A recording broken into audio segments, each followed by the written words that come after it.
ma tier list exo-fessier à la salle et tu vas voir, ça va te surprendre un petit peu. Le hip thrust. C'est un bon exercice, mais c'est dur d'avoir une belle amplitude. En plus, le setup, il est archi compliqué à mettre en place et c'est assez technique, donc je le mettrai en A. La machine à adducteur. Si ton objectif, c'est le grand fessier, pas très utile. Si ton objectif, c'est le moyen fessier, là, c'est plus utile. Du coup, là, dans notre cas, je dirais plutôt B. Le RDL. C'est un bon exercice, mais je le mets pas dans le top parce qu'il est dur techniquement et du coup, c'est pas facile de le ressentir correctement. Il nécessite quand même un petit peu de force de préhension et sur le haut du corps. Et surtout, on peut avoir des ressentis dans le bas du dos. Donc, je le mettrai en A. Le good morning. C'est pas du tout un de mes exercices préf. Perso, je le pratique quasiment jamais. Ça met pas mal de contraintes sur le dos. Ça demande une précision technique. On peut pas forcément charger comme on veut.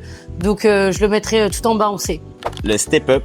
Je trouve que c'est plutôt un bon exercice, bien qu'il y ait quand même un petit travail sur la mise en place et que ce soit pas forcément hyper stable en fonction de quelle prise on utilise et de sur quoi on pose notre pied. Du coup, je dirais A. Le kickback. Celui-là, c'est un de mes exercices préférés, que ce soit à la machine ou bien à la poulie. C'est un exercice qui isole super bien le grand fessier. On peut bien charger, on peut avoir une bonne amplitude. Ça nécessite un petit peu de technique, mais une fois qu'on est bien calé, c'est top. Donc carrément S. Les fentes arrière. C'est un de mes exos faves. Si tu fais les fentes sans bouger, c'est plutôt stable, donc tu peux beaucoup charger. Et si tu fais les fentes en dynamique, en ramenant ton pied devant, toute la charge mécanique, elle va être sur ton fessier.